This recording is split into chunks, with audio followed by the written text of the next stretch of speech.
أعوذ بالله من الشيطان الرجيم بسم الله الرحمن الرحيم يا بني إسرائيل O children of Israel, اذكروا نعمتي التي أنعمت عليكم. Call to mind the special favor which I bestowed upon you. وأني فضلتكم على العالمين, and that I preferred you to all others for my message. Holy Quran, Chapter 2, Verse 47. Start of Chapter 1. The cover. Learn from the Jews. The title of the book, Arabs and Israel, Conflict or Conciliation, was the title of a debate between the author and Dr. E. Lawton in 1982, the topic of which was chosen by the Jews. More detail in the next chapter. Heads I win, tails you lose. However, before reading on, have a second look at the cover of the book.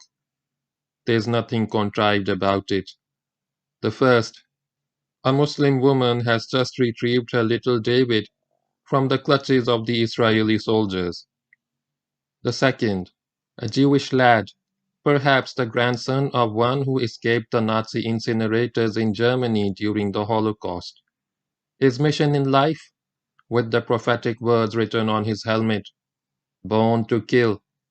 The only thing missing is the swastika on his armband. What irony! The persecuted has now become the persecutor. During one of my overseas flights and being restless as usual, I had an insatiable hunger to read, browsing through all the English newspapers I could lay my hands on. Next came the magazine, Time, Newsweek, etc. Until, as destiny would have it, I stumbled across a none too familiar magazine in which I read the following. You deserve to know the facts about Jordan. I could not help but marvel at the ingenuity of our Jewish cousins. There is a lot we could learn from them. They are God's guinea pigs for mankind. Learn from their history in the Quran and the Bible. Eschew their pride, their arrogance, their rebelliousness which lead them to their repeated bondages. Emulate their patience, their perseverance, and their planning which brought Palestine under their control a second time. The purpose of the advertisement was to brainwash the intractable Jews and the Zionist Christians, and perhaps some Palestinians to believe that Jordan is Palestine, a diversion of the world's attention from the rape of Palestinian land by the Jews. The world must keep debating on this issue, overlooking the plight of the victims of Jewish greed and ambitions, the people of Gaza and of the West Bank. The motive was ignoble, but the planning was great. As the idea settled into my head, the opportunity arose within days, for Allah is the creator of opportunities. Award-winning picture. I saw the following picture of Jewish oppression and repression in a local newspaper. My attention was riveted to the fearful expressions on the victims of Jewish brutality and cried, God, oh God, how much longer must these people suffer? I do not cry easily, but the reality of the picture jolted my conscience, numbed my insensitivity, and I broke down and wept. I knew then that anybody with an atom of compassion in his heart would feel the same or a little less. I was now more than enthusiastic to obtain the original of the photograph, as the newspaper clipping was not good enough for reproduction. I went to the news editor for the newspaper in question and obtained the original photo in black and white. Subsequently, I received a copy of the same in full color which you now see. The first step was taken. The rest follows as the day follows the night. وَالَّذِينَ جَاهَدُوا فِينَا. Whosoever strives in our way, لَنَهْدِيَنَّهُمْ سُبُلَنَا. We open up pathways for them. وَإِنَّ اللَّهَ لَمَعَ الْمُحْسِنِينَ. For Allah is with those who are the doers of good. Holy Quran, chapter 26, verse 69. Essay competition. The initial challenge then was to get the photo published into the Zionist-influenced Christian media, depicting their illegitimate offsprings committing atrocities and ruthless brutalities against the hapless Palestinians, whose only crime is that they are of a different race and culture, and that they would not disappear or disintegrate as the Jews so desperately desire. To publicize and highlight the plight of the oppressed Palestinian community from the ruthless policies of the survivors and descendants of Hitler's Holocaust, the Jews of Israel, an essay competition was devised, offering cash prizes to the winners. The picture captioned, "Face of Fear," is asking the entrants to supply alternative caption and an impression in their own words. Just stare into the eyes of the little boy, study the terror-filled face of the mother, and the gaping mouths of the fearful, awestruck, young Palestinian girls, and you too cannot help but feel some of the fear. Subsequently, this very picture came to hand in color and is used on the center page with the cry of the Austrian-German Jew, Leopold Weiss, a cry pointing a finger at the heart and soul of the Jewish nation, for a larger reprint of his sorrowful accusation against his own people, the Jews. If the picture, read with the complaint, does not move one to tears, then there is something wrong with our humanity, noticeably only in sadists and perverts. Jewish reaction. The Zionists got the wind of our advertising campaign through their agents and sympathizers in the right places, and succeeded in gagging a number of newspapers from publishing the fully paid advertisement. See reproduction of their success, publish it or not. The media which did publish the adverts created an unimaginable uproar from the Jews. A hue and cry was heard from the chosen people, labeling us as anti-Zionists. In this article, anti-Israel advert enrages SA Jews in the Argus.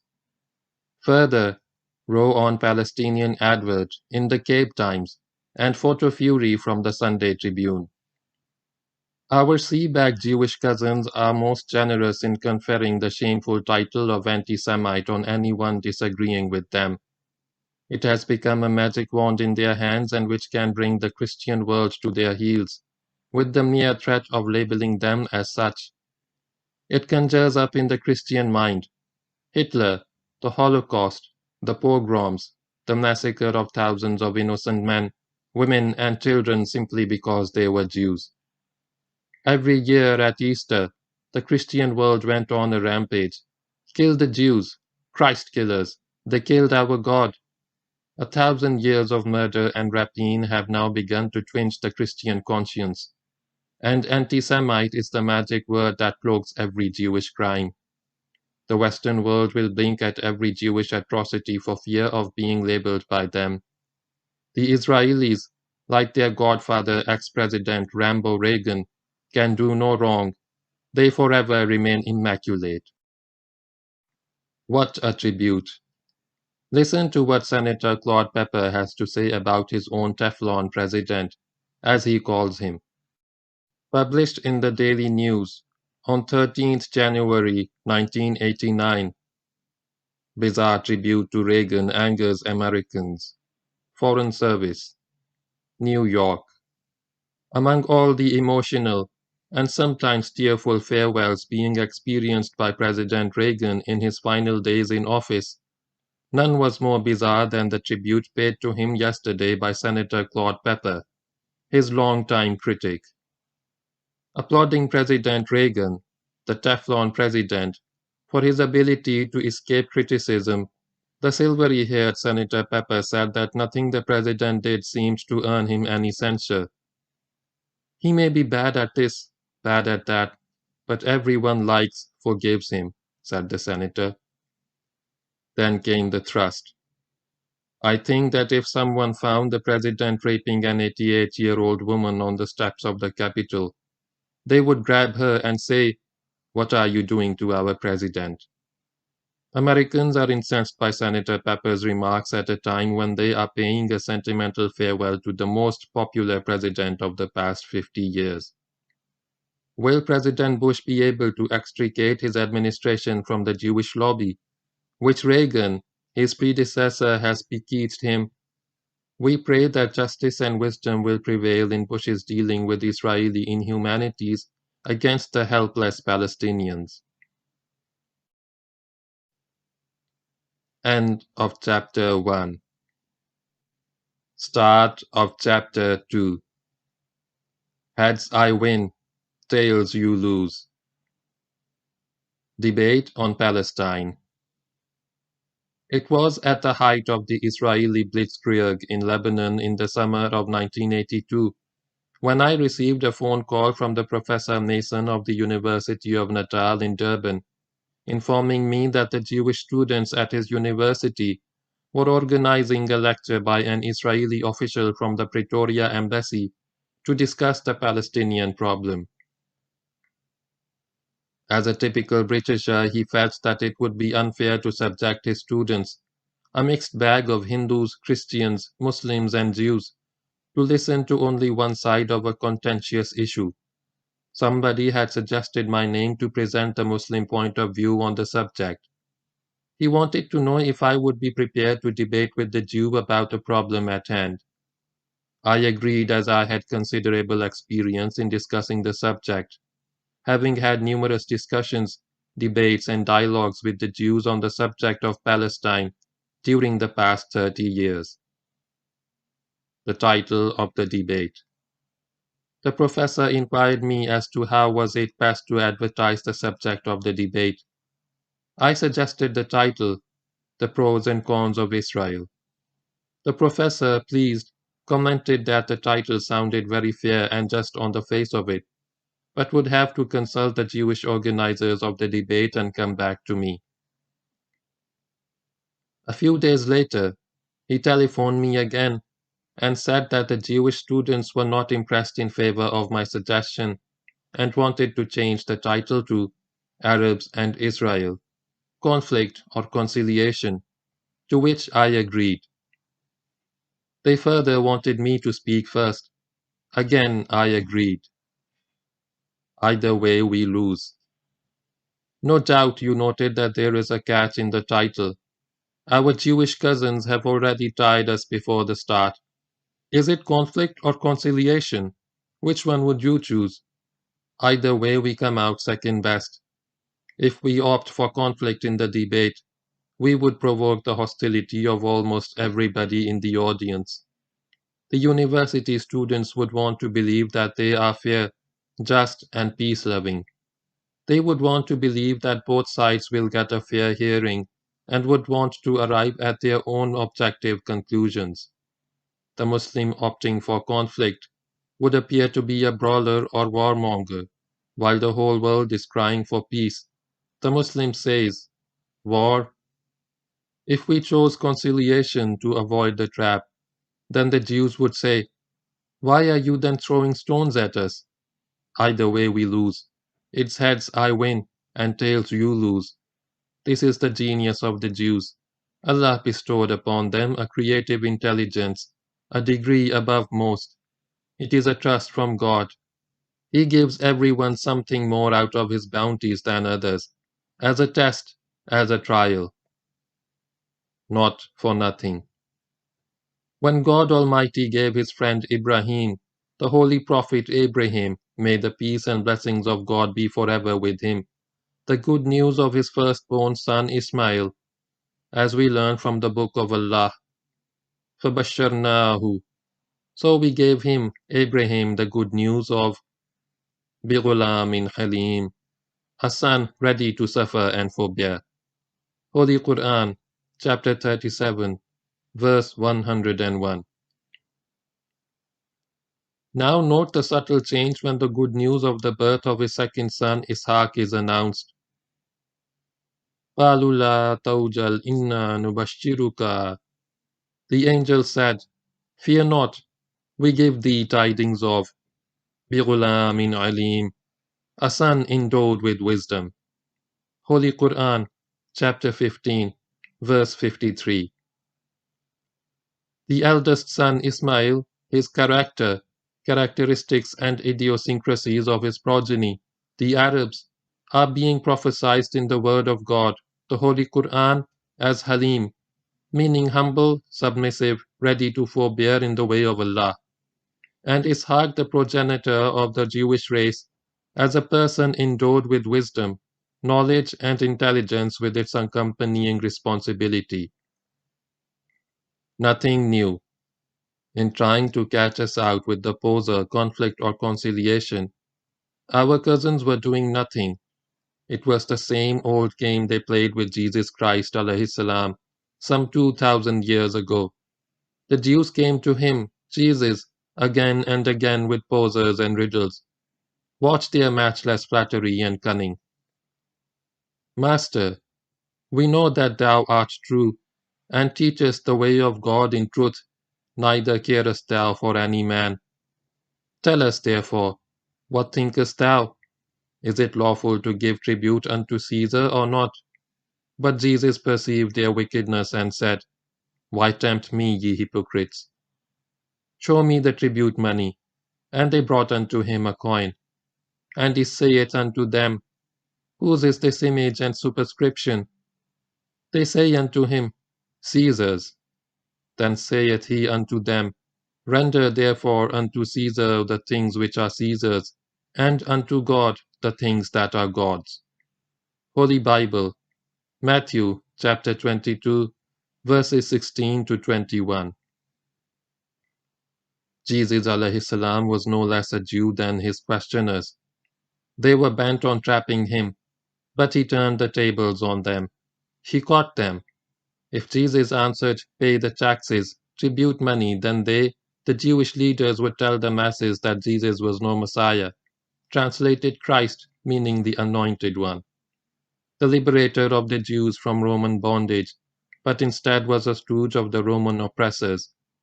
On the other hand, had he said, Don't pay taxes, then they would not pay, and if they were arrested for non-payment of taxes, they would plead that our Messiah forbids us the paying of taxes. Jesus would be in trouble with the authorities. Either way he loses. It's heads I win and tails you lose. This is not by means the last of their stratagems to confute and confound Jesus. The scribes and Pharisees, the learned men of the Jews, confront Jesus again. And the scribes and Pharisees brought unto him a woman taken in adultery. And when they had set her in the midst, they say unto him, Master, this woman was taken in adultery, in the very act. Now Moses in the law commanded us that such should be stoned. But what sayest thou? This they said, tempting him, that they might trap him. So when they continued asking him, he lifted himself up, and said unto him, He that is without sin among you, let him first cast a stone at her. Holy Bible, John, chapter 8, verses 3 to 7. The Jews again wanted to ensnare Jesus into their trap. If out of love and compassion for the weak and lowly of this earth, Jesus had said, Let her go free, then the Jews would have proclaimed to the nation that this is no man of God. He is not the Messiah we are waiting for. For is it not written in the book of Leviticus, in chapter 20, verse 10, that the adulterer and the adulteress must be put to death? If, on the other hand, had he pronounced this death penalty according to the law of Moses, they would surely have stoned the woman to death, although it was against the law of the land, for adultery was not a capital crime in the Roman Empire, nor is it a crime today in any Judeo-Christian nation on earth.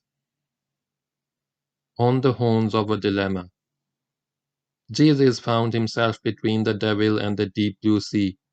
Either way he was caught in the Jewish trap, against the law of Moses or against the law of Rome. Jesus himself does not directly address the question. He skillfully extricates himself from the problem with, He that is without sin among you, let him first cast a stone at her. John chapter 8, verse 7. He knew his people well for what they were, a wicked and adulterous generation. Matthew chapter 12, verse 39. Like father, like son. As the Jews did unto Jesus, their children did unto me. They wanted the subject of the debate to be conflict or conciliation. You shall have it as you like. I agreed to the topic with my eyes open. Generally, Muslims go into battle with their eyes closed. The numerous United Nations resolutions, the Camp David Accord, and various ceasefire agreements are testimonies to their ineptitude. The Jews said that I should speak first in the debate, to which I agreed, knowing that there are advantages and disadvantages in speaking first. It was at the height of the Israeli cluster bombing of Muslim West Beirut that the great debate took place in the Great Hall of the University of Natal in 1982. The debate was an enormous success and was followed by a very lively question and answer session, with questions from the floor fired at both speakers, of which was all videotaped. Because of certain technical reasons, it was not good enough to be included in our circuit.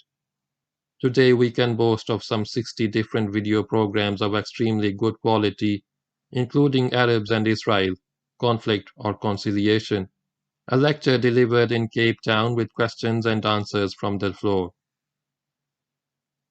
The main thrust of the debate with Dr. E. Lawton was that the Jews had no moral or ethical right to Palestine. Dr. Lawton, at the end of that memorable debate in 1982, confided in me that it was the Christians who were behind all that strife in Palestine. The Christian world is itching for the moment to start a conflagration of total annihilation, what they call Armageddon in Palestine. No Armageddon, then no second coming of Christ. They are obsessed with this devilish thought of human carnage so staggering that the loss of human life and limb of the First and Second World Wars combined would seem like picnic parties. The Jews do not believe in the Christian story of Jesus coming into the clouds to draw all surviving believers to himself in midair and into eternity. But this Christian frenzy to bring about a quick return of Christ suits the Jews in gaining blind Christian support for Israel. Another planned debate on the subject, solution to the Palestinian problem, between myself and Rabbi Rosen was under Minhumul Mu'minun. Among them, the Jews and Christians, are some who have faith, وَأَكْثَرُهُمُ الْفَاسِقُونَ. But the majority of them are perverted transgressors. Holy Quran, chapter 3, verse 110. End of chapter 2. Start of chapter 3. Some good Jews.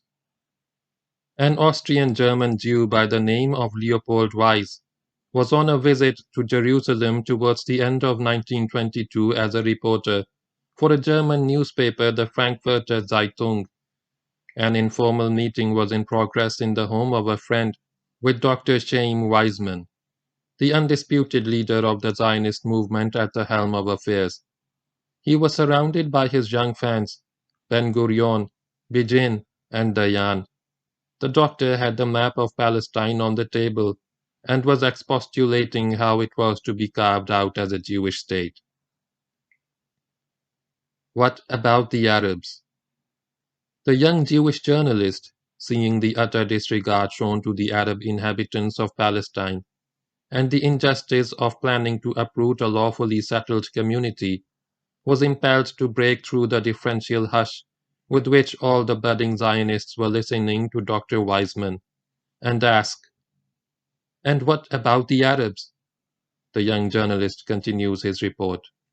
I must have committed a faux pas by thus bringing a jarring note into the conversation, for Dr. Weizmann turned his face slowly towards me, put down the cup he had been holding in his hand, and repeated my question. What about the Arabs?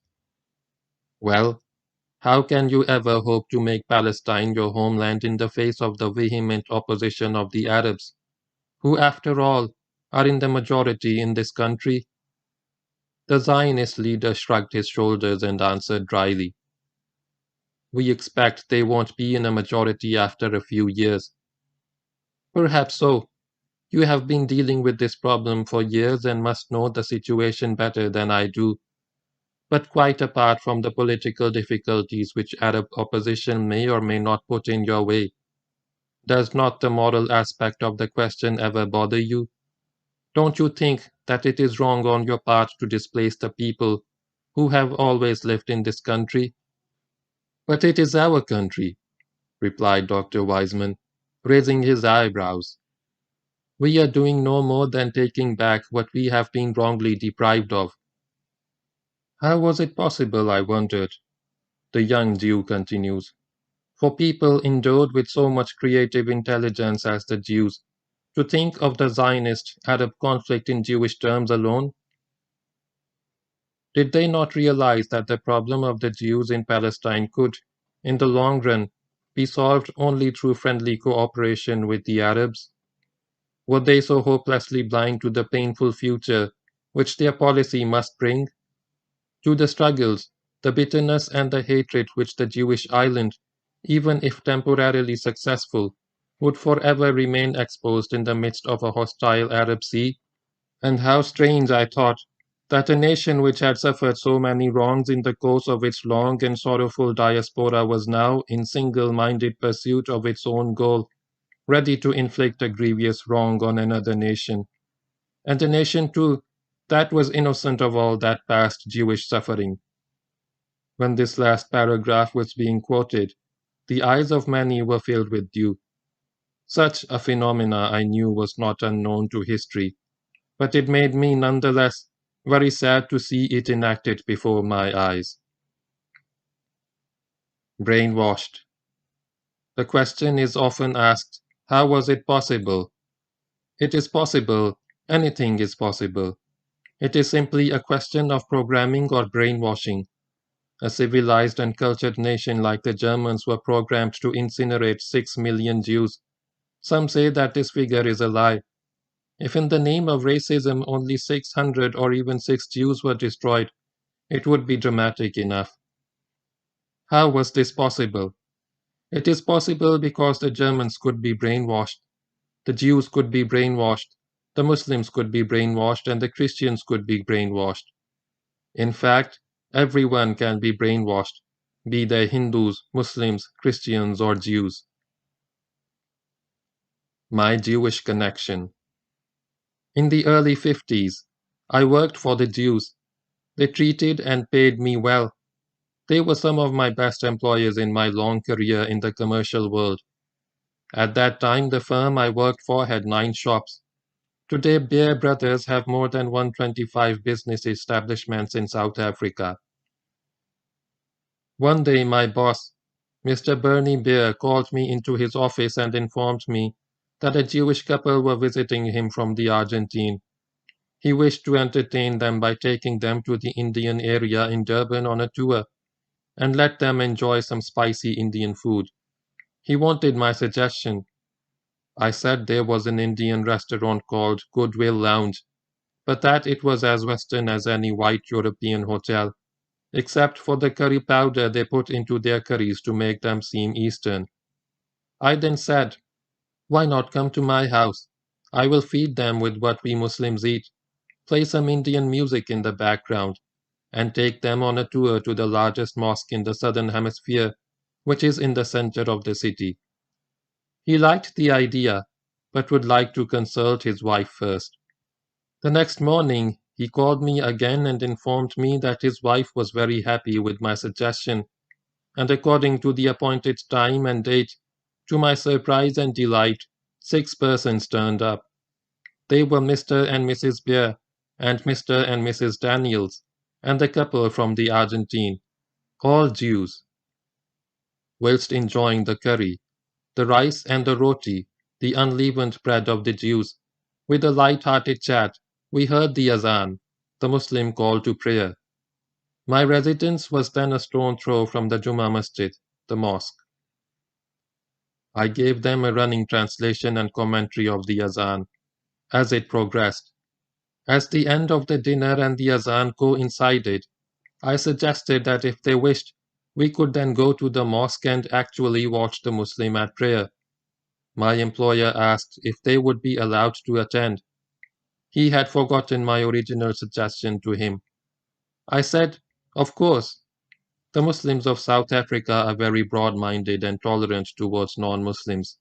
They were reminded by the alims, Muslim learned men, of the example of our holy Prophet Muhammad sallallahu alaihi wasallam, who accommodated the Christians of Najran in his mosque in Medina. The Christians slept in the Masjid-e-Nabawi and were given food and had dialogue with the Prophet sallallahu alaihi wasallam for 3 days and perhaps 3 nights. When Sunday came, he even offered them the use of the masjid for their Christian religious services. Jews at the mosque.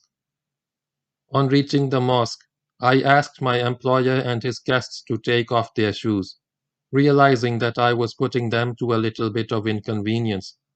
So I asked whether they knew the reason behind them taking off their shoes. The answer was, no. I explained. You remember when Moses was on Mount Sinai? God spoke to him and said, so saying, I quoted from that section of the Holy Bible which is both common to the Jews as well as to the Christians. And he, God Almighty, said, draw not nigh hither, put off thy shoes from off thy feet, for the place whereon thou standest is holy ground. Holy Bible, Exodus, chapter 3, verse 5. While they sat on the bench and watched, I excused myself to perform the wudu, ablution. After completing the ablution, I walked back to them and explained. You see, sir, the Muslim is obliged to pray 5 times a day, every day of the year, and the one who takes his or her prayer seriously washes himself or herself 5 times a day every day of the year. All the exposed parts of the body are being washed, the hands, the feet, the face, nostrils and the nape of the neck. Gargling the mouth and brushing the teeth is also a part of it. There are 3 good reasons for this ritual that I can think of. The learned man may find many more. 1. Purely from the hygienic point of view, no one can find fault with a person who washes himself or herself 5 times a day. It is a good hygienic practice. They all nodded their heads in agreement. 2. The ablution also serves a psychological purpose. The person is washing, not because he is dirty, but because he is going to present himself before his Lord. 3. And further, there is also another commandment given by God to the holy prophet Moses.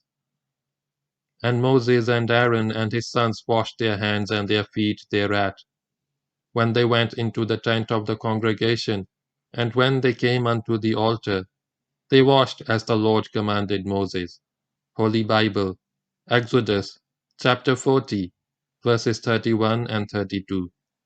So saying, I took my visitors into the main prayer hall and had them seated against the wall at the back. They watched the Isha, late evening congregational prayer, called Salat in Arabic. After the Salat, I went back to them to explain further and answer their questions. I explained the significance of the different postures and movements in the Muslim form of prayer, the most intriguing being the sujood, prostrations, pointing to a brother who went into sujood while performing optional salat. I said, this is how all the prophets prayed. It sounds like a sweeping generalization, but it is not so. If you have been reading your own holy scriptures, you will be able to confirm it, and I quote, so saying I quote from the Old Testament, which is common to both the Jews and the Christians. 1. And Abraham fell on his face, and God talked with him. Holy Bible, Genesis, chapter 17, verse 3. 2. And they, Moses and Aaron, fell upon their faces, and the glory of the Lord appeared unto them. Holy Bible. Numbers, chapter 20, verse 6. 3. And Joshua fell on his face to the earth and did worship. Holy Bible. Joshua, chapter 5, verse 14. 4. And he, Jesus, went a little further and fell on his face and did worship.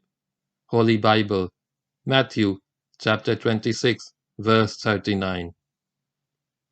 My employer, Mr. Beard, exclaimed, Deedat, you people are more Jewish than the Jews. If they were Christians, I would have retorted, yes, sir, and more Christian than the Christians. With all their shortcomings, Muslims can boast that they are greater followers in the footsteps of the prophets of the Old and the New Testaments than most of their followers. Introducing the Quran. I walked back home with my Jewish companions for tea and samosas. While seated awaiting refreshments, I asked Mr. Beer, have you seen the Quran, sir? He said, no. Have you got an English translation? I said, yes, sir. Wouldn't you like to have a look at it? He said he wouldn't mind. I brought out Abdullah Yusuf Ali's translation in 3 volumes, 10 siparas each. I handed a volume each to each Jewish couple, leaving the last volume for my employer, because at the end of this last volume was a very comprehensive index.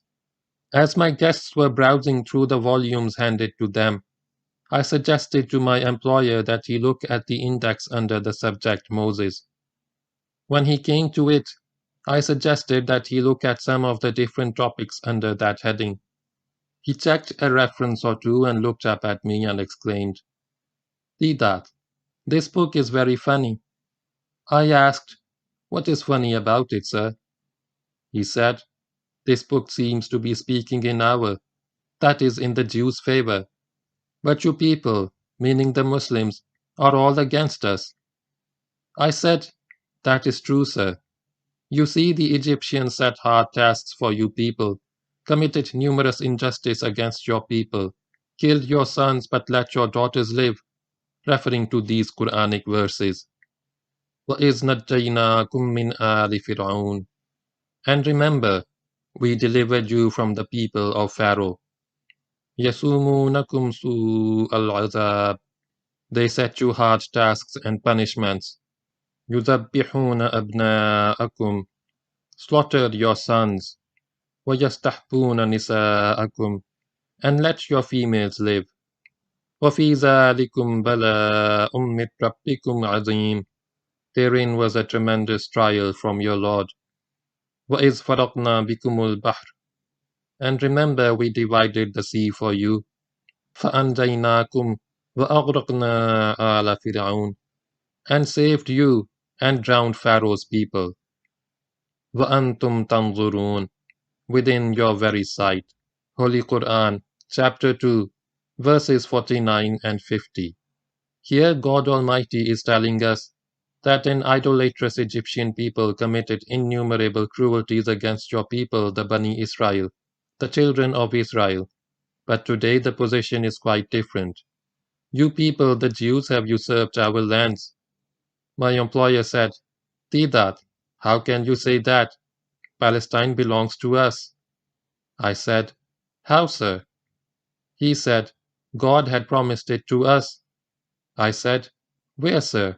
And he quoted, and I will give unto thee, meaning Abraham, and thy seed after thee, the land where thou art a stranger, all the land of Canaan, that is Palestine, for an everlasting possession, and I will be their God. Holy Bible, Genesis, chapter. The biggest joke in Israel. I know of 2 sensitive South African Jews who, appalled at the discrimination against the blacks by the white rulers, under their apartheid policy migrated to their holy land, Israel. Within 2 weeks, they returned independently of each other, both bewailing the plight of the colonized Palestinians. They both testified to the fact that the Palestinians were more unjustly and brutally treated by the Jews than were the people of color in South Africa. One of the above Jews bemoaned the biggest joke in Israel. If you ask any Jew in Israel, who gave you Palestine? They have all programmed themselves with the idea of Genesis chapter 17, verse 8. Without the slightest hesitation, every Jew will reply, God, that it was God Almighty who had given Palestine to the Jews. But over 75% of the Israeli Jews, if questioned, do you believe in God? They immediately respond with no. Yet these atheist and agnostic Jews falsely use God's name for their usurpation of the land of the Palestinians. Examine their fanciful claim. Memorize the above verse in full, and I will give unto thee till all the land of Canaan. Genesis chapter 17, verse 8. It will prove invaluable against all Christian and Jewish Zionists. So this is the Jewish holy title deed to see and bring about its fulfillment. The Muslims have done nothing over the past 1,000 years to remove this misconception. They have to convince the Jews and the Christians to the fact that morally and ethically the Jews have no right to Palestine. True test of prophecy. While the other Jews were keenly following the discussion as I told my employer, what you have quoted from Torah, the first 5 books of the Bible are common to both the Jews and Christians, is a prophecy of what God Almighty had promised to Abraham and his descendants forever. He replied, Yes. I said, God gives us in the Torah a test with which we can ascertain whether a prophecy attributed to him is actually his word or not. He says, And if thou say in thine heart, how shall we know the word which the Lord hath not spoken? When a prophet seeketh in the name of the Lord, if the thing follow not, nor come to pass, that is the thing the Lord hath not spoken. But the prophet hath spoken it presumptuously. Thou shalt not be afraid of him. Holy Bible, Deuteronomy, chapter 18, verses 21 and 22. I asked him, Is this a valid test? To which he replied, Yes. I said, Then let us apply it to the prophecy. The Torah says that on the death of Abraham, and his sons Isaac and Ishmael buried him in the cave, the field which Abraham purchased of the sons of Heth, there was Abraham buried, and Sarah his wife. Holy Bible, Genesis, chapter 25, verses 9 and 10. And further, the Bible testifies about God's unfulfilled promises to the patriarch Abraham and the elders of Israel in these words. These all died in faith, not having received the promises, but having seen them afar off. Holy Bible, Hebrews, chapter 11, verse 13. And can anything be more explicit than these statements from the Holy Writ? And God said unto him, Abraham, Get thee out of thy country and from thy kindred, and come into the land which I shall show thee. Then came he out of the land of the Chaldeans, and dwelt in Haran.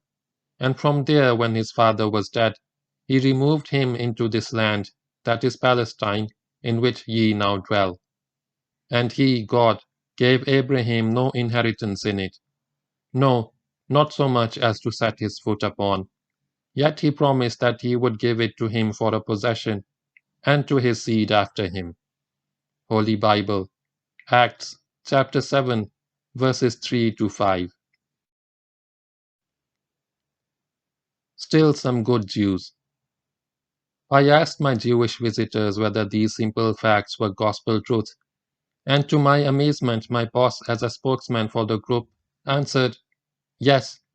This confirmed for me this Quranic statement, Minhumul mu'minun, that among them, the Jews and the Christians, are mu'mins, sincere, faithful people. Wa aktharuhumul fasiqun, but the majority of them are perverted transgressors. Holy Quran, chapter 3, verse 110. We must find ways and means of communicating with these mu'mins, sincere godly people among the Jews and the Christians.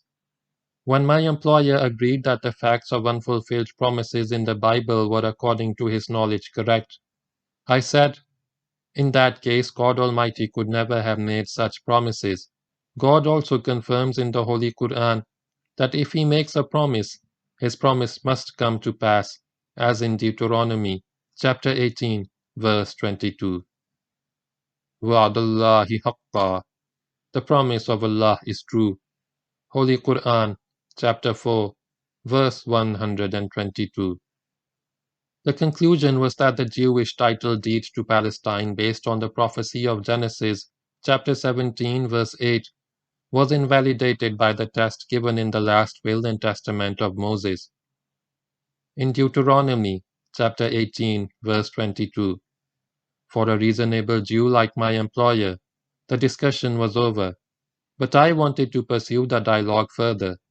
So I said, I am prepared to concede that God did make such a promise as, I will give unto thee and to thy seed after thee all the land of Canaan for an everlasting possession, as if Palestine was my father's property. Abraham's seed. Conceding the point that the prophecy in question was authoritative, I asked, who is the seed of Abraham? Without the slightest hesitation, Mr. Bear replied, we, the Jews. I said, no doubt, you are the sons and seed of Abraham, but are you the only seed? No less than in 12 places in the first book of the Bible, Ishmael, the progenitor of the Arabs, is spoken of as the son and seed of Abraham. 1.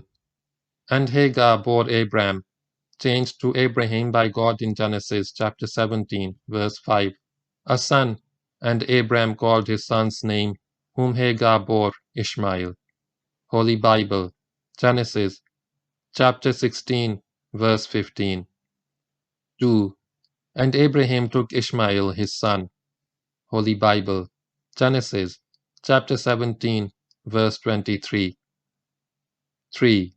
And Ishmael his son was 13 years old when he was circumcised in the flesh of his foreskin. Holy Bible, Genesis chapter 17, verse 25. 4. In the very same day was Abraham circumcised, and Ishmael his son. Holy Bible, Genesis chapter 17, verse 26. 5. And his sons Isaac and Ishmael buried him in the cave of Machpelah, in the field of Ephron. Holy Bible, Genesis chapter 25, verse 9. 6. Now these are the generations of Ishmael, Abraham's son, whom Hagar the Egyptian. Holy Bible, Genesis chapter 25, verse 12. If the Lord God disdaineth not to recognize Ishmael as the son and seed of Abraham in the Torah, who are we to deny him his patrimony? Indeed, God will not allow the rights of the firstborn to be jeopardized even if the child is the offspring of a hated wife. Deuteronomy chapter 21, verse 16. Why should not the children of Ishmael, that are the Arabs, and the children of Isaac, that are the Jews, live in peace and harmony and enjoy the blessings of God together in the land of promise? Is might right? Theoretically, my employer was prepared to concede the points, but prejudices die hard. He retorted, Deedat, Palestine belonged to us.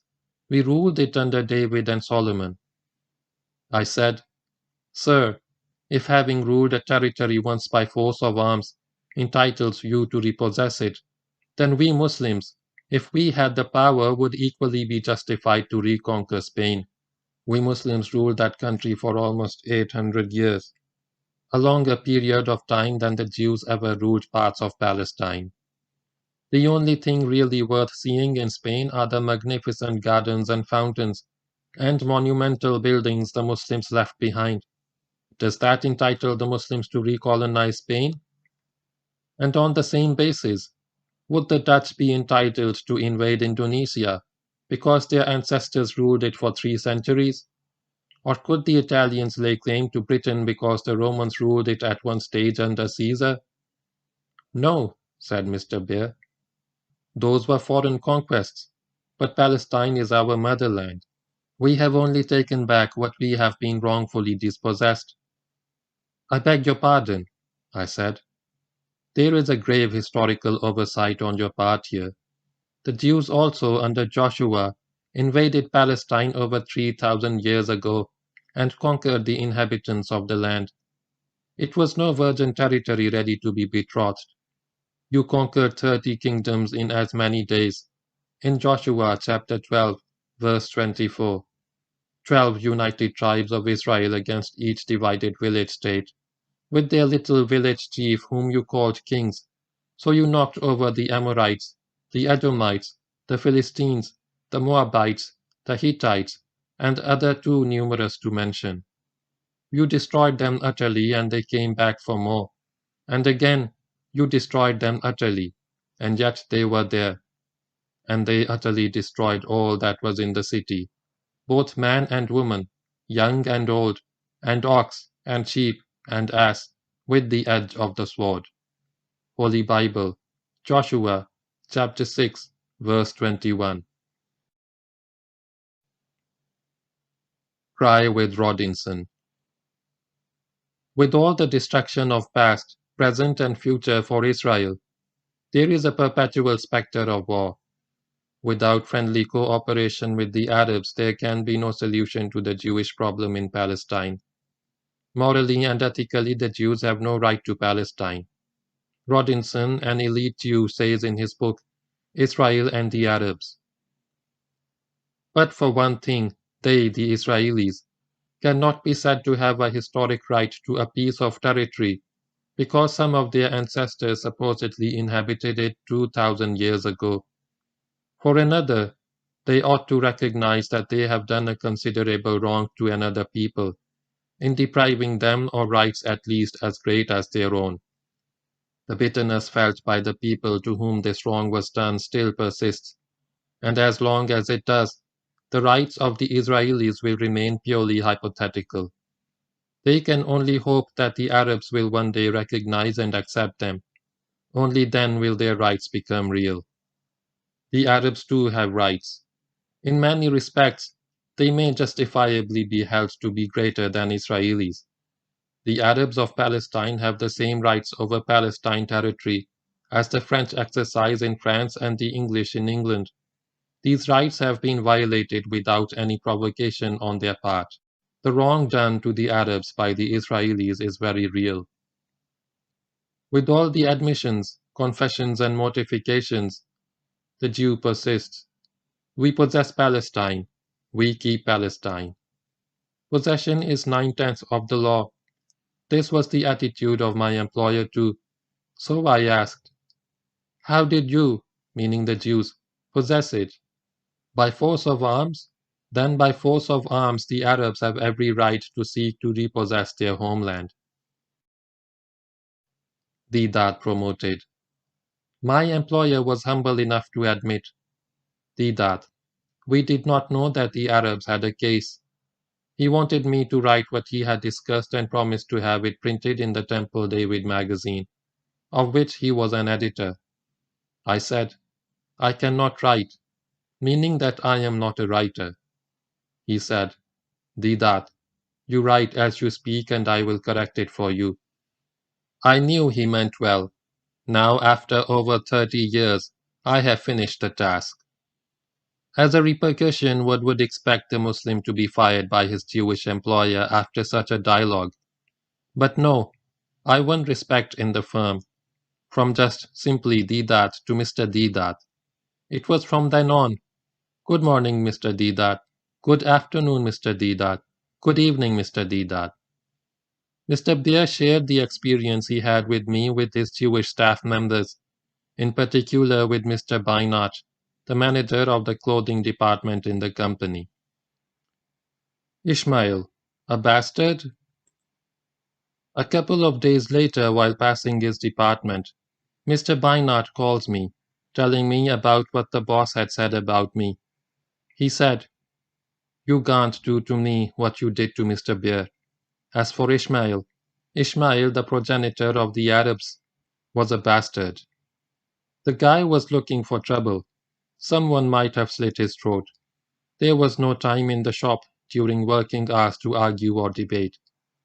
I suggested that Mr. Bynard, together with his wife, visit me at home and have dinner with me.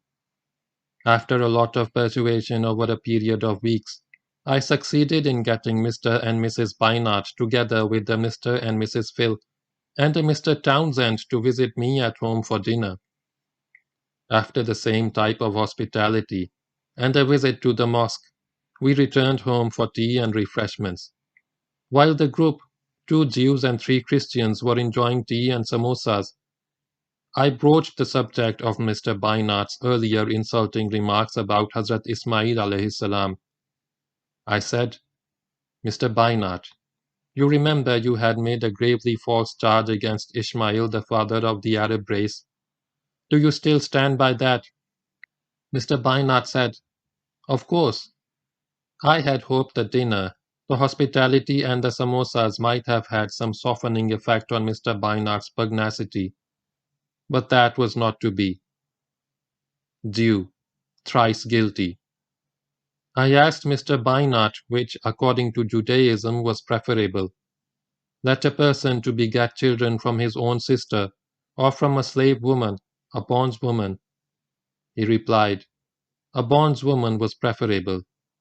He did not know what he was heading for.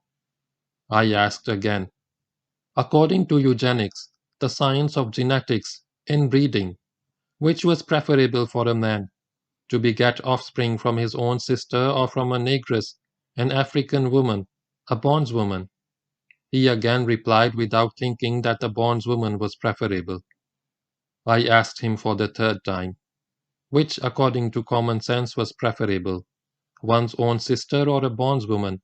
For procreating progeny he repeated the words, that the bondswoman was preferable, and no one can help agreeing with this Jewish gentleman that these monotonous replies were meticulously correct. I drew Mr. Bynard's attention to the book of Genesis chapter 20 in the Bible, where we are told that when Father Abraham went to Gerar with his charming Hebrew wife Sarah, the king of that country was enamored by her. He asked Abraham as to his relationship with her. He lied and said that she was his sister. The king commanded that she be sent into his harem, to which Abraham loyally condescended. The king, for reasons unknown, failed to come right with Sarah. Frustrated, he questioned Abraham the next morning as to his relationship with her. Now he told the truth that Sarah was his wife. The king reproached Abraham for telling him a lie. Abraham affirms that he did not lie. And yet, indeed, she is my sister. She is the daughter of my father, but not the daughter of my mother, and she became my wife. Holy Bible, Genesis, chapter 20, verse 12. And Abraham begot Isaac, and Isaac begot Jacob, and Jacob begot Judah and his brethren. Holy Bible, Matthew, chapter 1, verse 2. So, according to the standards admitted by you, Mr. Bynard, if Ishmael is a bastard, then Isaac is a greater bastard. I cannot remember Mr. Bynard's exact reactions, but we have remained on the best of terms. There is no acrimony between us. The amazing thing with this Jewish tittle-tattle about Abraham, Sarah, and the king is that only 6 chapters further on his son Isaac is said to play the same trick on the same king. Abimelech, king of the Philistines, looked out at a window and saw and beheld Isaac was caressing Rebekah, his wife. And Abimelech called Isaac and said, Behold, of a surety, she is thy wife, and how sayest thou, she is my sister? Holy Bible, Genesis chapter 26, verses 8 and 9. End of chapter 3. Start of chapter 4.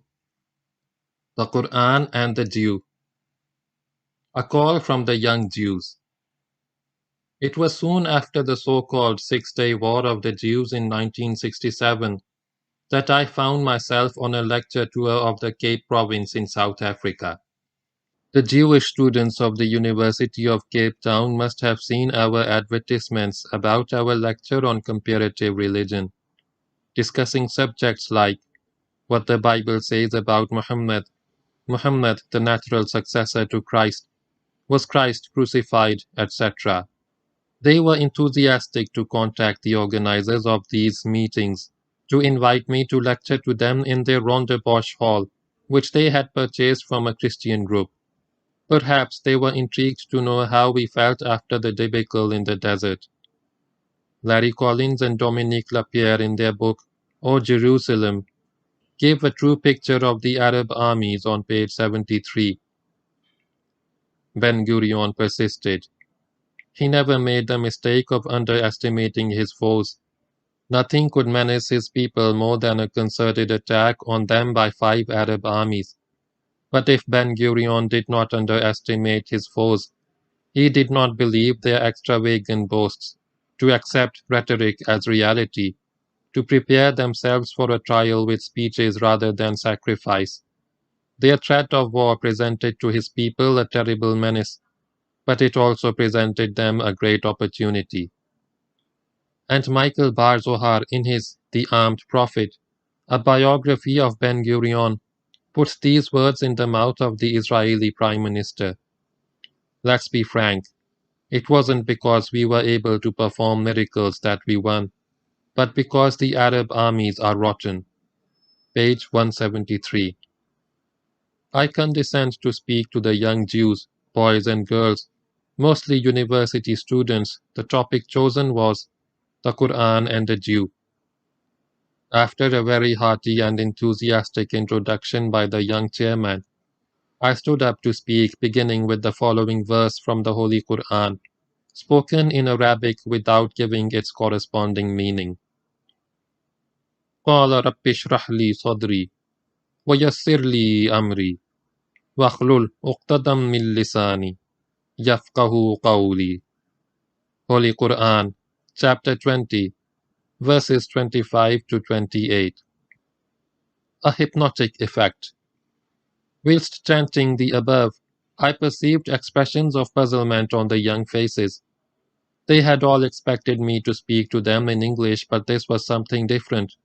So I said, Mr. Chairman and my dear children, the verse you have just heard from my lips is a prayer of the Holy Prophet Moses. May the peace and blessings of God be upon him. When the Lord God commanded him, Moses, to go to Pharaoh and ask him to let my people go, to release the children of Israel from the Egyptian bondage and slavery, I was not trying to hypnotize you nor mesmerize you with my incantation. Moses was a fugitive from justice because he killed an Egyptian. Exodus chapter 2, verse 12. He used to stammer. Now he is commanded to confront the most powerful and tyrannical monarch of his time. In fear and trepidation he cries to God for help. قَالَ رَبِّ اشْرَحْ لِي صَدْرِي. Moses said, O my Lord, expand for me my breast, وَيَسِّرْ لِي أَمْرِي, and make my task easy for me. وَاحْلُلْ عُقْدَةً مِّن لِسَانِي, and remove the impediment from my speech. يَفْقَهُوا قَوْلِي, so that they may understand what I say. Holy Quran, chapter 20, verses 25 to 28. Expand for me my breast. Give me courage. Make me bold. The breast is reputed to be the seat of knowledge and affections. The gift of the highest spiritual insight is what he is praying for first. There are also 3 other things he is asking for. 1. God's help in his task, which at first appears very formidable to him. 2. The gift of eloquence, and the removal of the impediment from his speech. And 3. The counsel and constant attendance with him of his brother Aaron, whom he loved and trusted, for he would otherwise be alone among the Egyptians. Addressing the young Jews, I said, I have more need for such a prayer than the Holy Prophet Moses. My tongue is not my impediment, but in communication, language and psychological barriers are real problems. A. English is not my mother tongue. It is a foreign language to me. Gujarati is my mother tongue, the language of the Bombay province in India. B. Psychologically, the speaker and the audience are at cross purposes. The topic is an emotional one and highly charged. In the study of psychology, we learn that we can make a person to stop, look, and listen, but we cannot make them to accept our message or understand our meaning. Jewish prophets are Muslim prophets. As a young man, I did not know that Moses was a prophet of the Jews. To me, as well as to almost every Muslim child, Moses was our prophet. If I was asked in the vernacular as to who Hazrat Musa alayhi salam was, I would have answered, "He is my prophet." And who is Hazrat Dawood alayhi salam? My answer would be the same. He is my prophet. And who is Hazrat Sulaiman alayhi salam? I would repeat, he is my prophet. In our language, Musa is Moses, Dawood is David, Sulaiman is Solomon, Ishaq is Isaac, Yaqub is Jacob, and so on. When using the foregoing names in the context of being the prophets of God, the Muslims will never utter these holy names without the prefix Hazrat, meaning respected, revered, or without adding to the names alayhi salam, meaning peace be upon him. If a Muslim learned man such as a sheikh or imam takes the name or names of any of these holy personages without adding the phrases of love, respect, and reverence, this sheikh or imam would be dismissed from his post as a raw and uncouth. Muslims closest to Jews. We gave our children Jewish names, never thinking in racial terms. My eldest son's name is Ibrahim, same as Abraham. My youngest son is called Yusuf, same as Joseph. My brother-in-law is Musa, same as Moshe or Moses.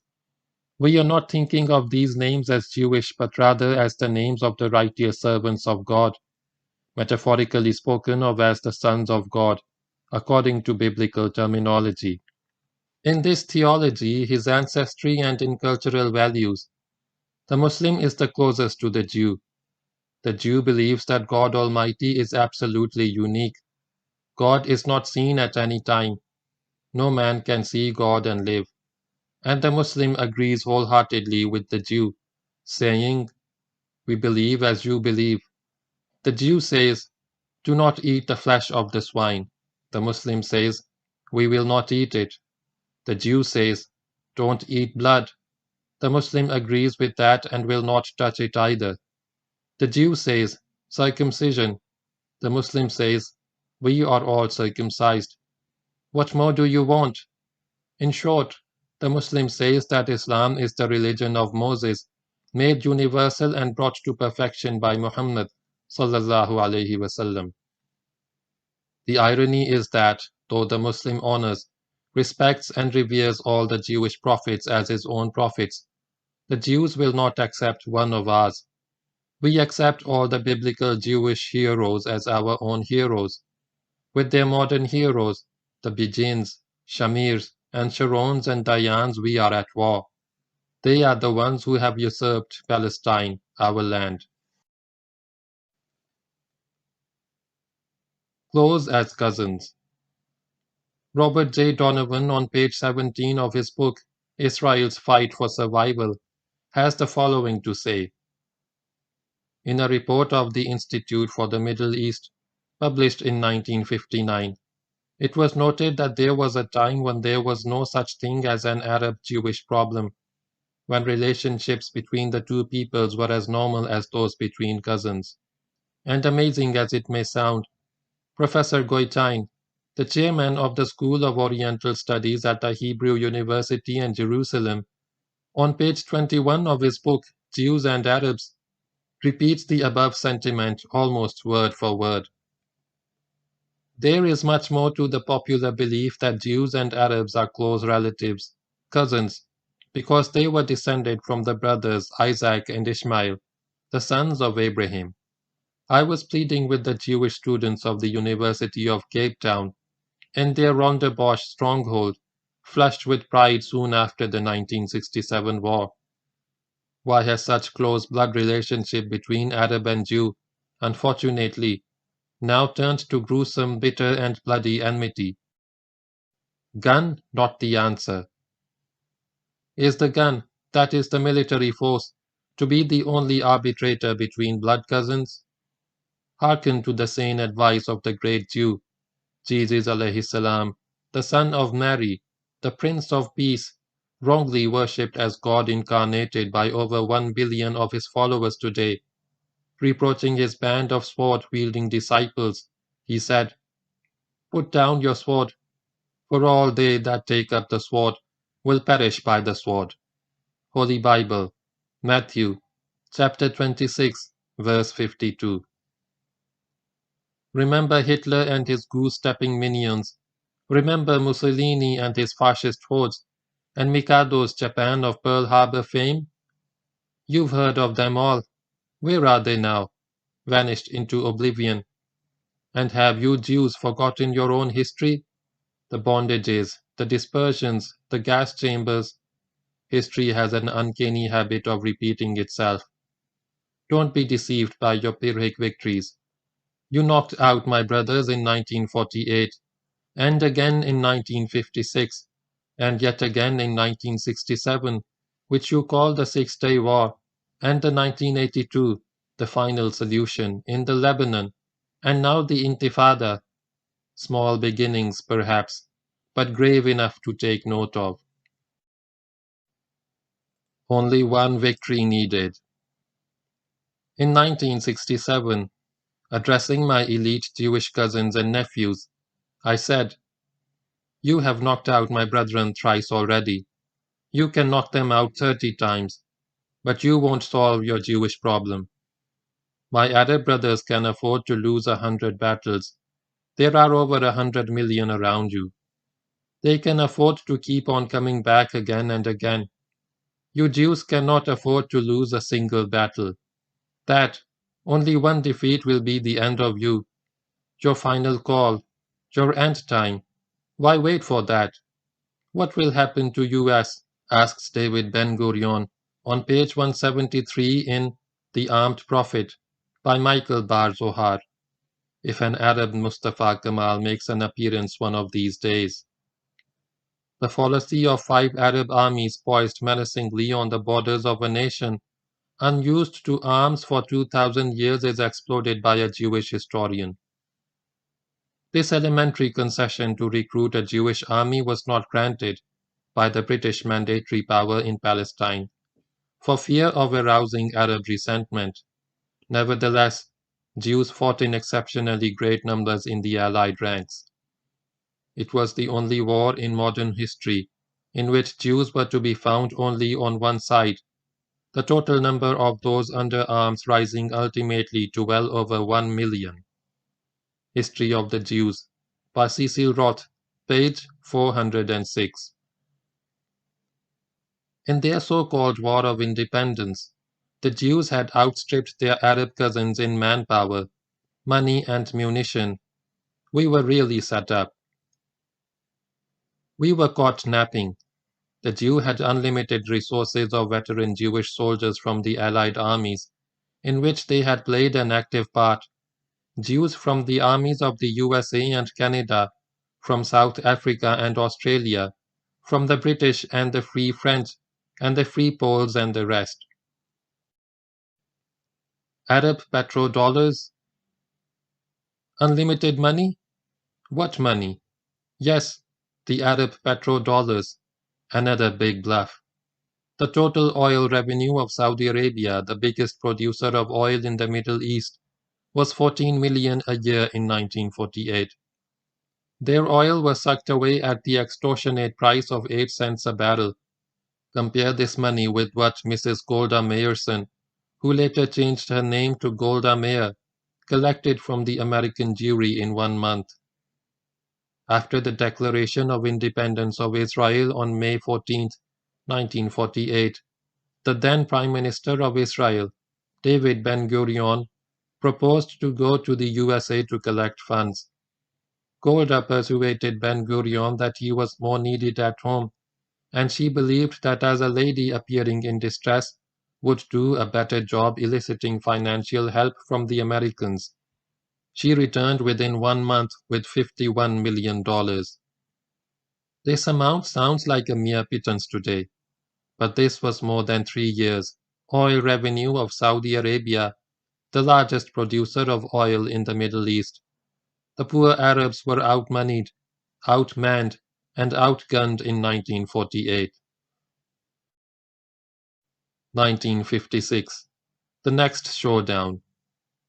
True to American film tradition, the Three Musketeers, Britain, France, and Israel, in a well-coordinated collusion launched their Operation Musketeer, and within a few days, October to November 1956, our Jewish cousins knocked out Egypt, the largest and the most powerful of the Arab states.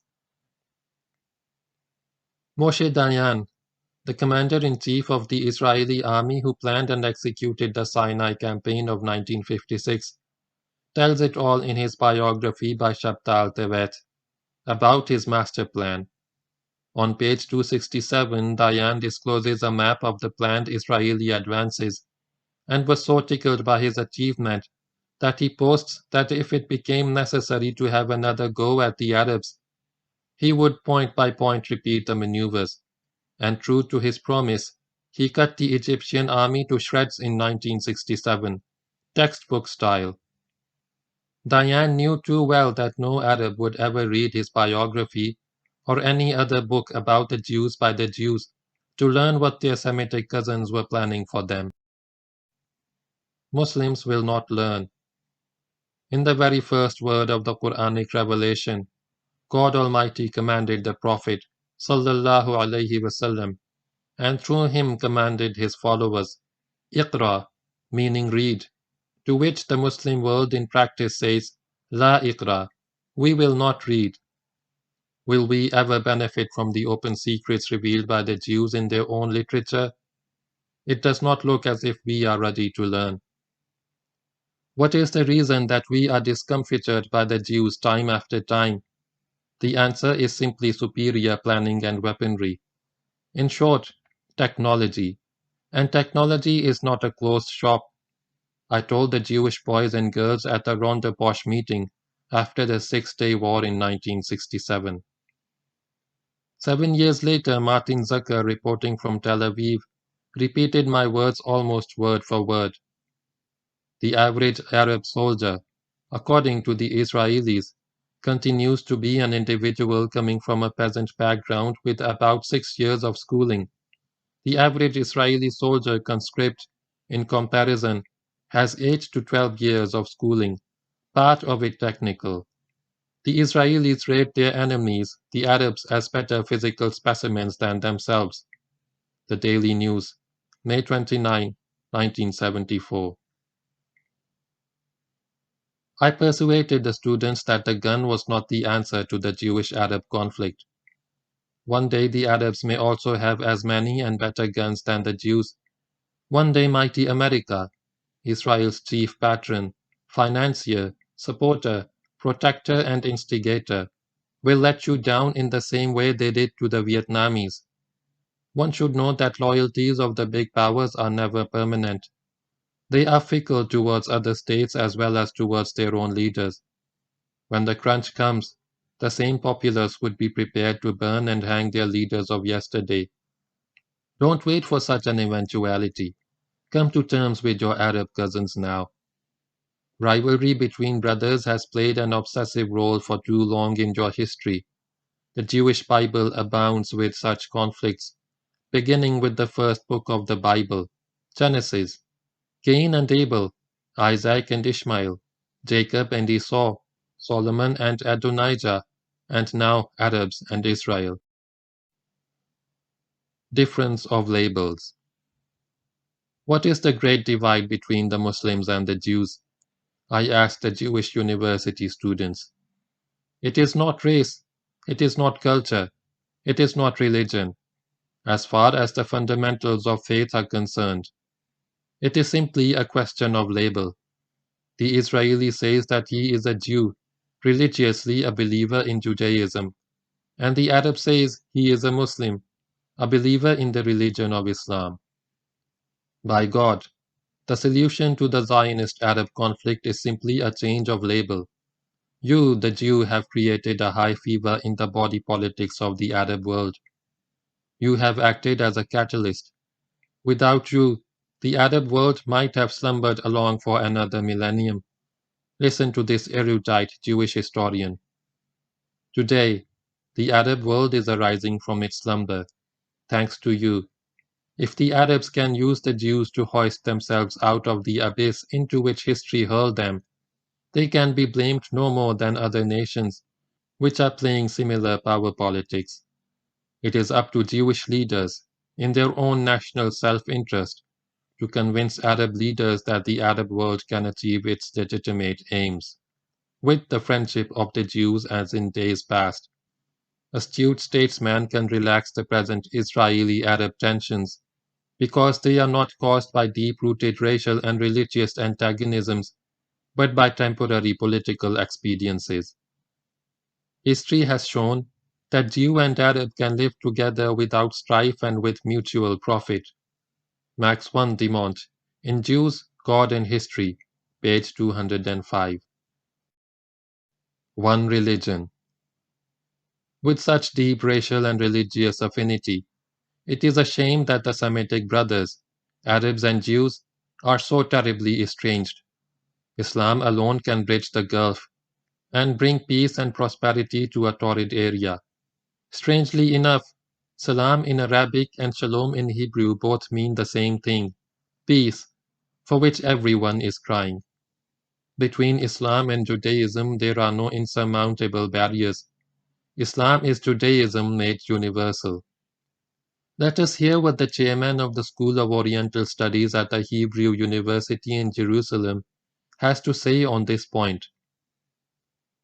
In a recent French-Algerian publication, Islam has been characterized as Judaism with universalistic tendencies. There is some truth in this definition. Professor S. D. Goitein, in his book Jews and Arabs, page 35. The Arab world needs the Jews as much as the Jews need the Arabs. Israel is a new heart in the body of the Arab world, but the body does not recognize the heart, because the cellular construction of the heart is different from the cellular construction of the body. That of the heart is Jew, Jew, Jew, and that of the body, Muslim, Muslim, Muslim. The transplanting of the heart, that is Israel, has been rejected by the Arab body. A great Jewish or Arab Bernard is required to find a medicine to stop this rejection. Our own Chris Bernard, in the South African context, who performed a number of successful heart transplants in this very city, Cape Town, had to contend with the biggest of his problems in his pioneering surgery, that of rejection. The body does not know that without the new heart, it itself will die. So the body has to be constantly drugged, wars and strife, over a great period of time to accept a foreign heart. The cellular construction of the heart is in conflict with the cellular construction of the body. Jew, Jew, Jew versus Muslim, Muslim, Muslim. Change the label and the problem is solved, inshallah, if God willing. Quranic courtesies for Jews.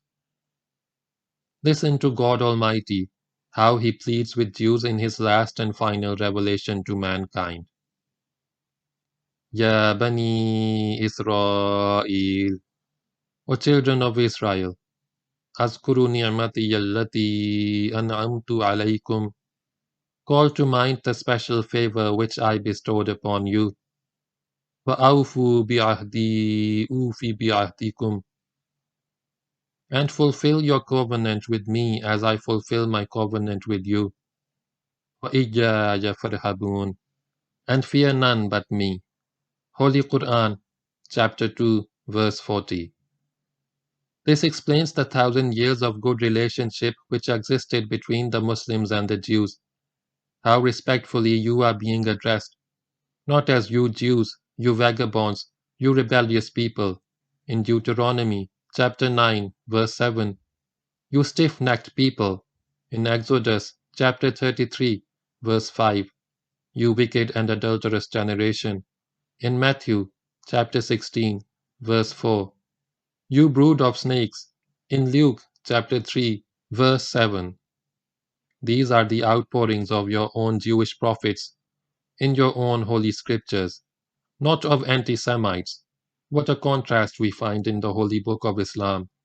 It addresses you as you would love to be addressed, O children of Israel, and again in the verses that follow.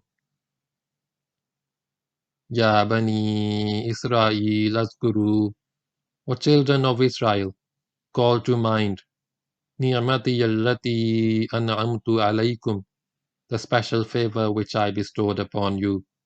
Wa anni faddaltukum ala al-alamin, and that I preferred you to all others for my message.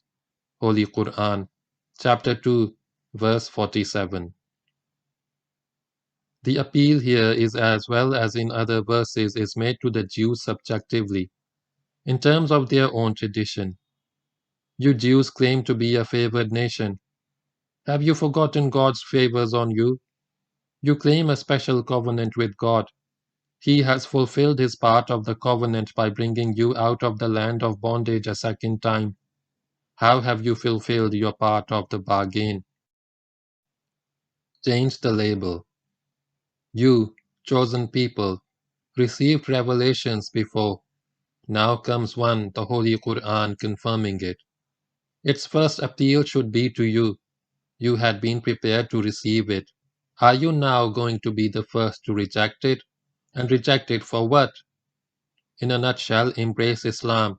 Shalom, peace. Change the label from Jew, Jew, Jew to Muslim, Muslim, Muslim.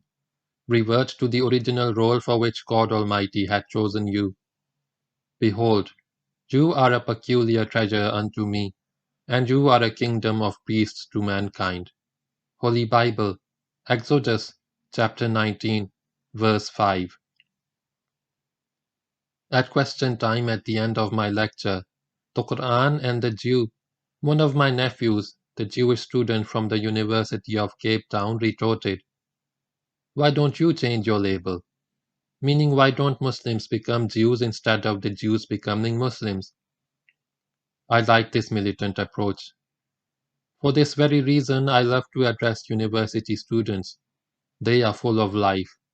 They are not as closed to new ideas as are their fathers outside.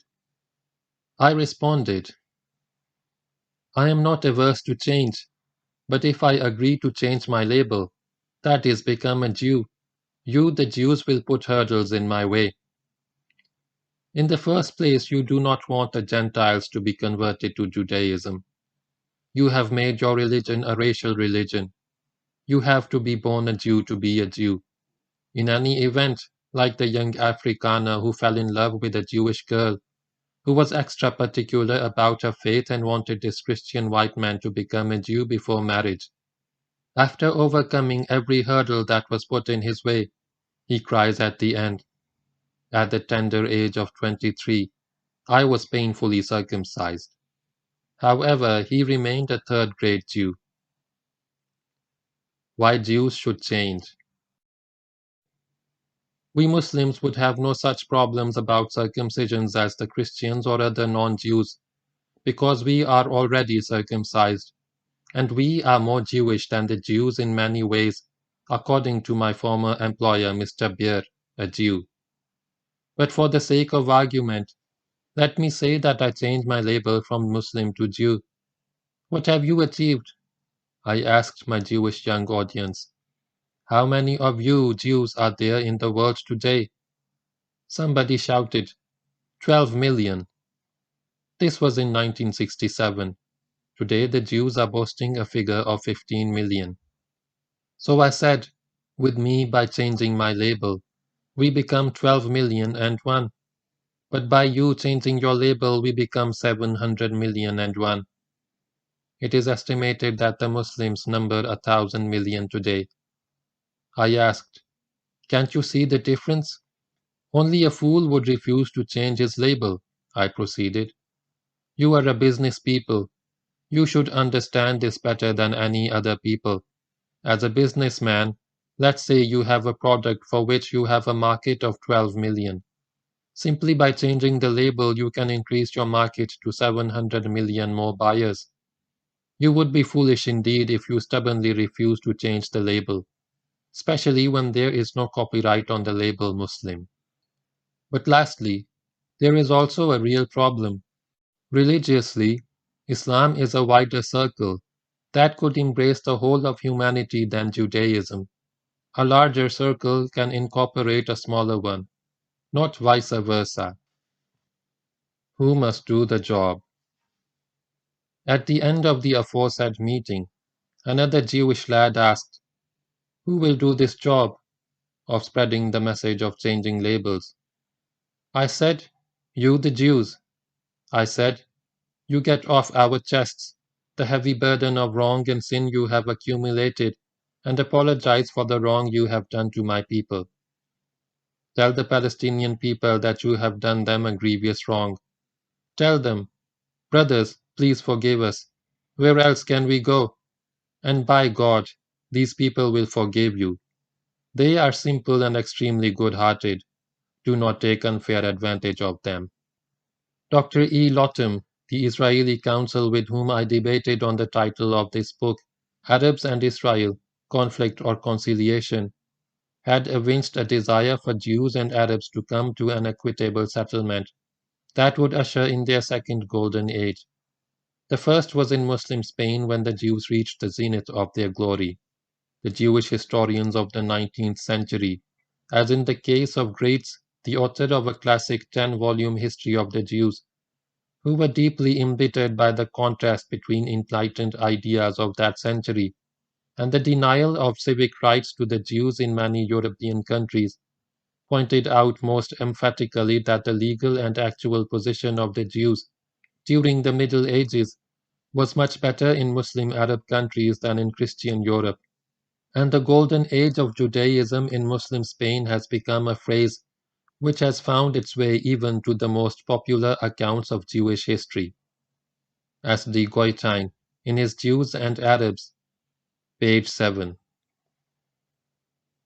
The young Jew above who had asked the question, who will do this job, completed the lively dialogue with the remarks, I have just returned from Israel after the Six-Day War to complete my studies, and I assure you that when I return home, meaning Israel, I will deliver your message. End of chapter 4. Start of chapter 5. New generation of Jews. Minhumul mu'minun. Among them, Jews and Christians, are mu'mins, faithful, sincere people. Wa aktharuhumul fasiqun. But most of them are perverted transgressors. Holy Quran, chapter 3, verse 110. Quranic truth confirmed. The truth of this statement that among the Jews there are good, sincere, faithful people is brought home to us continually. 1. In the Daily Telegraph, London, dated 4/8/1971, is the report. For the first time in the history of Israel, 4 18-year-olds have returned their called-up cards saying, we were not born free to be oppressors, and oppression is not a reason to die. And in a letter to General Dayan with copies to Mrs. Golda Meir and Commander Bar-Lev, they said, we are not prepared to do to another nation what was done to our parents and our ancestors. 2. In the Sunday Tribune, Durban, dated 28/10/1973, under the heading, Prisoners Take Bus Ride to Safety, Peter Lynch reports, Then there is the Israeli soldier from a religious kibbutz, astride his tank overlooking the Egyptian forces trapped in Suez. I think they are beautiful people, he says. They are people of the book, and we are people of the book. But they are forced to fight us, and we are forced to fight them. When will it ever end? 3. Then there is Henry Katsu, a former South African journalist, now living in Israel, who reported in the leading daily The Star, Johannesburg, dated 5/12/1973, under the caption, "For Israel a Perpetual Spectre of War?" The 25-year history, now over 40, of the Judeo-Arab conflict since the birth of Israel should bring Israelis to the conclusion that politics will not solve the Jewish problem. They must be prepared to open themselves to a spiritual alternative, to effect a spiritual revolution which in turn would lead to vast new developments. Believe me, the statement ends with ... Perhaps he uttered what I had said to the Jewish university students in 1967 about a spiritual change, a change of labels, or he was too terrified to articulate it. Perhaps he was one of those in my audience who concluded with the words, "I will take your message home," meaning Israel.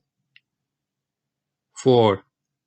In 1982, after the massacre at Sabra and Shatila, 300,000 Jews gathered in Tel Aviv with placards, shouting, "Begin and Sharon resign. There is blood on your hands." Can we Muslims deny that there is still some goodness in the heart of Jewry? 5.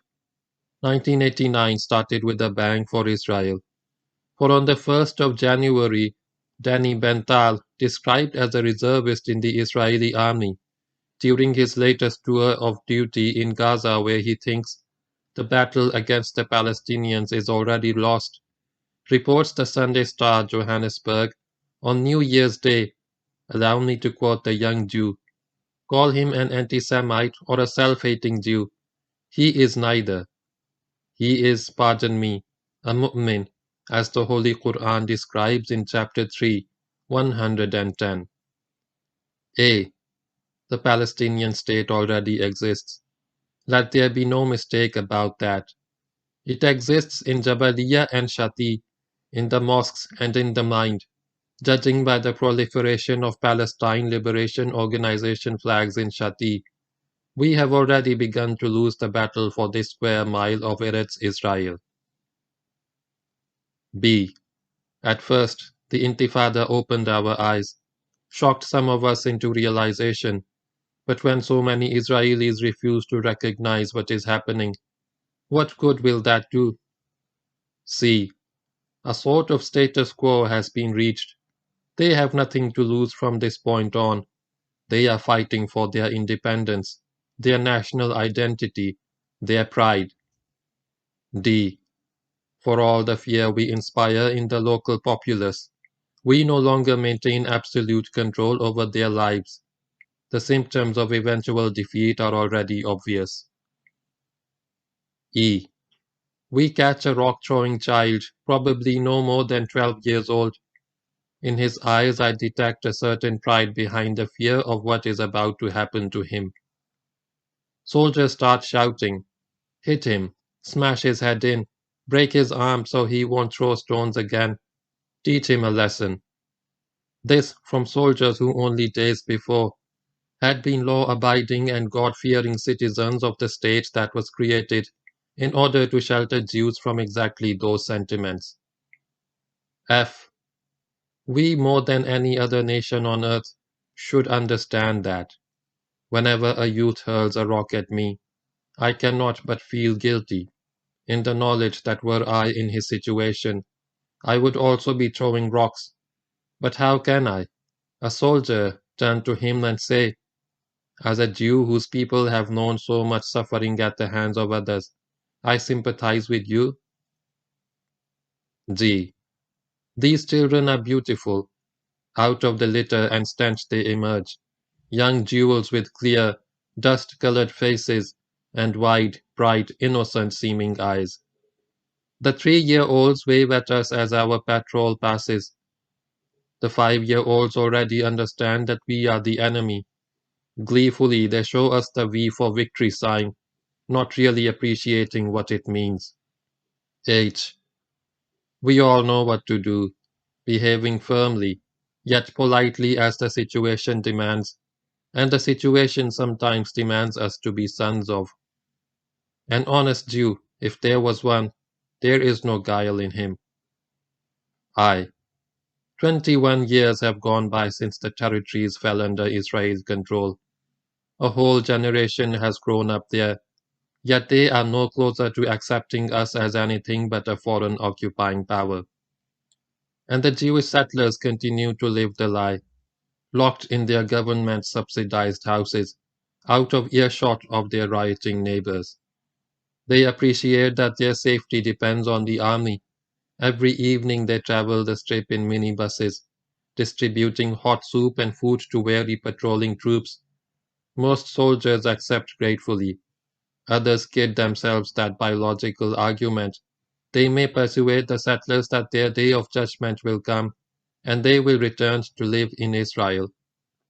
Their bank accounts swelled beyond recognition by government compensation.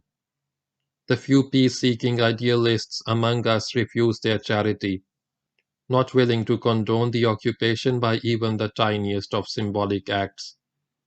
Little wonder that the all-knowing, merciful God reminds us of such idealists.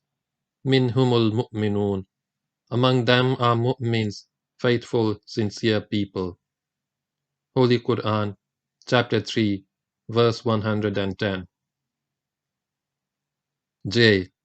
Yet there are Israeli politicians who, for their own cynical ends, perpetuate the myth that the Intifada is trifling. Those who claim that grassroots popular revolution can be quelled deliberately mislead the nation. The fact is that there is no military solution to this political problem. Almost every reservist who has spent time in the territories this year has seen that. K. And if we stay, we are going to be dragged deeper into the quagmire as world opinion shifts even further against us. Eventually, a solution of sorts will be forced upon us. We will retreat with our tail between our legs.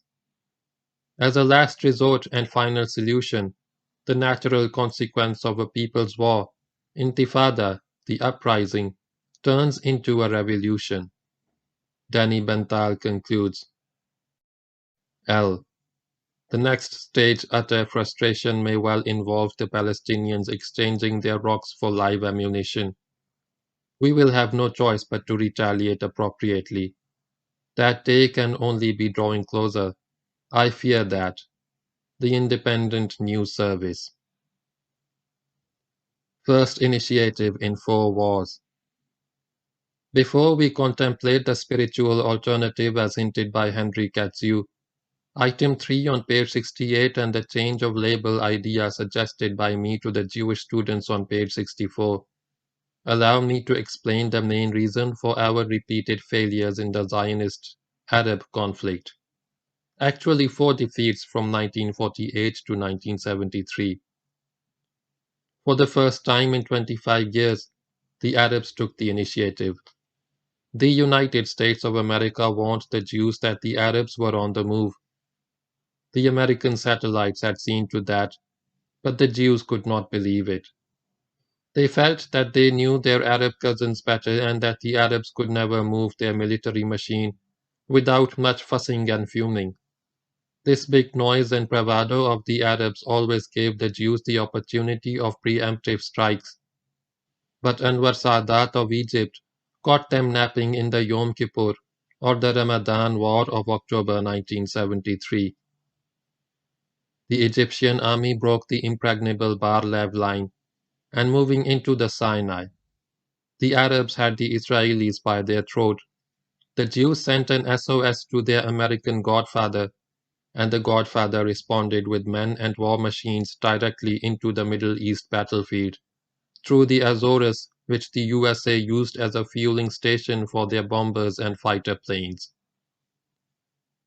USA, the Jewish bastion. This glaring, open American intervention against the Arabs proves that every time we go into battle with the Jews, we will not be fighting the Jews alone, but Almighty America. What makes the Christian American love the Jews so much? What makes America so infatuated with the Jews? The reason is the Jewish lobby in the USA. There are about 6 million Jews in America, a very cohesive, well-knit and organized community which knows how to use their money, their numbers and their brain. No American can even aspire to become the President of the United States without the tacit support of the Jews. An illustration from the Gulf News beautifully illustrates the point, and once in the position of power they turn into gun-toting Rambo. Secret of Jewish power. As far back as 1948, the late President, Harry Truman of the USA, inadvertently disclosed the secret of Jewish power in his country. It was soon after the declaration of independence of the State of Israel by Ben-Gurion on Tel Aviv radio on May 14, 1948, that the President of the mightiest nation on earth recognized the State of Israel. It is said that it only took him 2 minutes. Truman behaved like a young groom at his first wedding, with bated breath, with open mouth, itching to cry, "I do" to the question, "Do you take this woman, that is Israel, as your lawful wedded wife?" Not only did Truman accept Israel as a bride, but also as a son and an heir. At a subsequent press conference, a newspaper man asked Truman about his inordinate haste in recognizing the Jewish state. The reporter continued, "We could have recognized Israel in due time. What was all the hurry for? Do you not know that there are more than 100 million Arabs there who would be offended by us?" Truman, true to tradition, replied, "There are no Arabs in my constituency. In short, it were the Jews who have voted me into power. There are some 6 million Jews in America. To neutralize that, we would have to get an equal number of Muslims into his constituency." How to counteract the Jews? One must, however, realize that the United States will never allow any sizable number of Muslims from anywhere in the world to enter its territory, be it from Arabia, Nigeria, Malaysia, Pakistan, Bangladesh, or Turkey. The last named Muslim country is so inseparable from the United States that some skeptics say that when America gets a cold, Turkey sneezes, but all to no avail. However, America will never allow that, except for a handful of Muslim expatriates, because of their brain drain policy to enter the United States. How else can we get the 6 millions to counteract the Jewish lobby? The answer is convert 6 million Americans. Wallah, this is easier than what you think. Allah subhanahu wa ta'ala says, "La taqnatu min rahmatillah." Despair not of the mercy of Allah. Holy Quran, chapter 39, verse 53. USA needs Islam.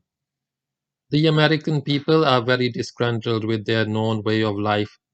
Their sodomites, their drunkards, their surplus women, their rapists and murderers, that they are groping helplessly for a solution. It must be a yearly occurrence, though I read it only recently that 300,000 sodomites, they call them gays, gathered in San Francisco on a pilgrimage led by 50 lesbians on motorcycles. As no American can become the president without Jewish support, so no American can become mayor of New York, Los Angeles, or San Francisco without the support of the gays of these respective cities.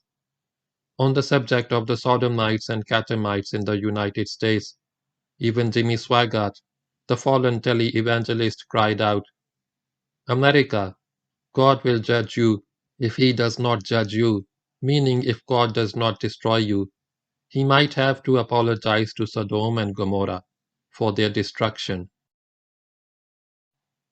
They also have the problem of surplus women. Even if every man in America married, there would still be 8 million women who will not be able to get husbands. The city of New York alone has 1 million more women than men, and of these 1/3 of men are gays, and their problem is being compounded. Judge for yourself. America has 11 million drunkards, which they call problem drinkers, a further 44 million heavy drinkers, whom my friend, the aforementioned Christian preacher, considers them to be on the same level as the problem drinkers. It makes a staggering total of 55 million drunkards. Do you still wonder why the poor American grabs at every straw? They have their son Myung-moons, the gentleman from Korea who claims to be the second coming of Christ. Their father divine, the so-called American Negro who claimed to be God. The Reverend Jim Jones with his suicide cult. The Ku Klux Klan, the Hare Krishna movement, and last but not least the Satan-worshipping cult. Anything goes, the drowning nation clutching at straws. Muslims need the USA. Islam is the answer to the problems of America, as well as the solution to the problems in Palestine. Who will do the job? The expatriates from Egypt, Arabia, Nigeria, Pakistan, Bangladesh, Malaysia, in fact from the Muslim world as a whole, are an emasculated people. The American green ticket, right to citizenship, has seen to that. They are suffering from a host of inferiority complexes. They dare not say or do anything that might militate against their enjoyment of their newfound heaven flowing with milk and honey. The best suited people for the task of Islamizing America are the Afro-American Muslims. 300 years of slavery and hammering has turned them into one of the most militant Muslim communities in the world. Arm him. Help him to Islamize America before Armageddon overtakes America and Israel. To my Muslim brethren from the East, Middle East, and Far East I say, don't be jealous. Don't be envious like the Jews, who still could not get reconciled to Allah choosing their Arab cousins for his message. Allah has now chosen the black man. I mean no insult, I am black myself, for this noble task of changing the West. It is all according to his law.